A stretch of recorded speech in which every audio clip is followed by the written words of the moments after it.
All right, so when we did the graphing assignment, of course, Mr. Susan. Yeah.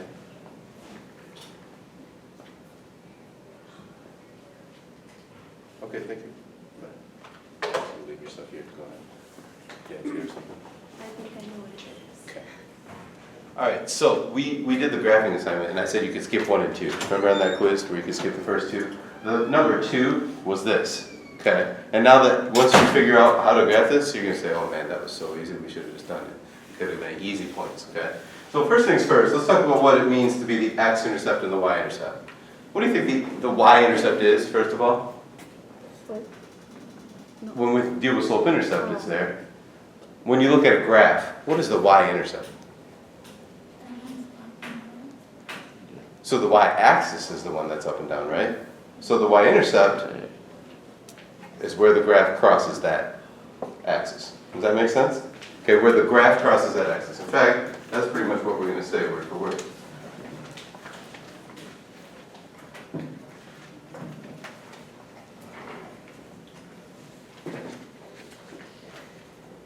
So,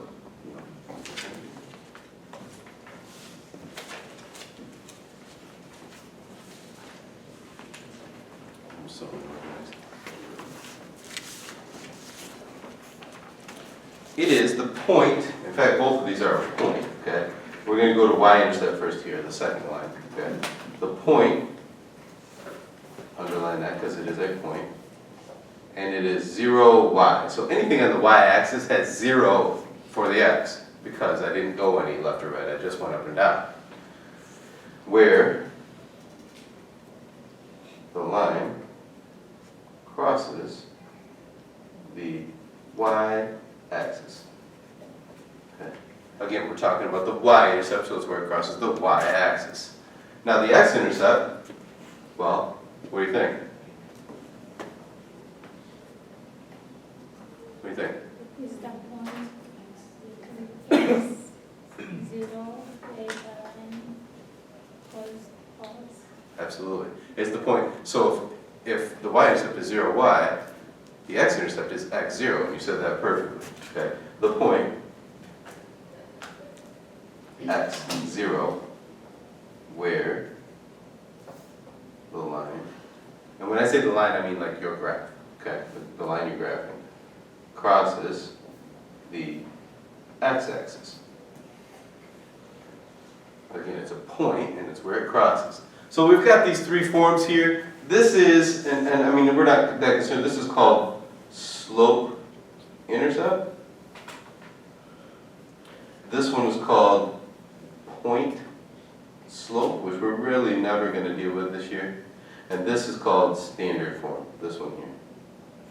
So what you'll notice about this is both the x and the y are on the same side when it's in standard form.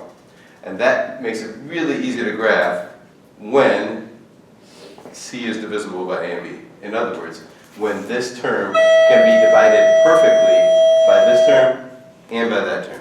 Then it's really super easy stuff. So let's talk about that. That's just down below here. So when c is divisible by a and b, all we're going to do is just find the x and y intercepts. To do that, we're just going to solve for when x equals 0 and for when y equals 0. What's 0 times anything? 0. So when I multiply something by 0, it just goes away, right? Make sense? So what I'm trying to say here is, when I look at this graph for number 1,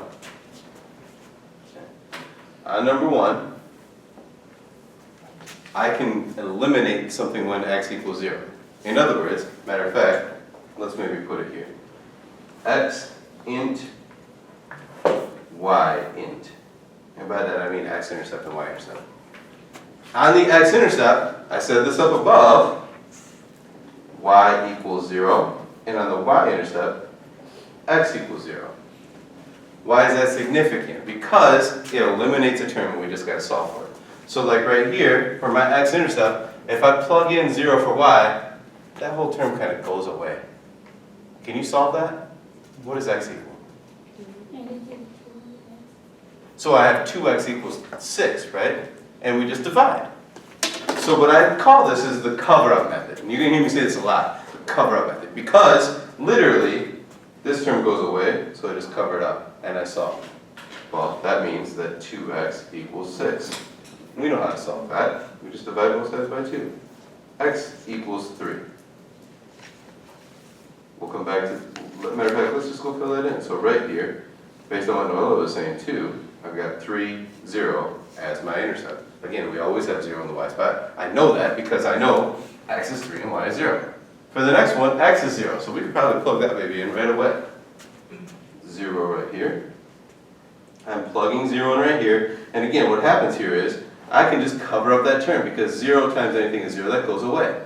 And what am I left with? Well, negative 3y equals 6. What would I do to solve that? Divide. Divide by negative 3, of course. And what do I get? Negative 2. Y is negative 2. So again, I'm going to go put that right here. And now I'm just going to go graph those 2 points. Where is 3, 0? Left, right, up, or down? 3, 0. Means 3 in the x and 0 in the y, right? So that means I got to go 1, 2, 3 and put my dot right there. 0, negative 2, my y-intercept crosses the y-axis, so it better be up or down. And 0, negative 2 means, of course, down. And guess what? That's it. Put your straight edge on it. Connect your dots. Done. I got some rulers up here too, if you'd like. Probably more concerned for you using rulers maybe when we do the homework versus the notes. If you just want to just connect your dots right now, you can do that. Let's take a look at number 2.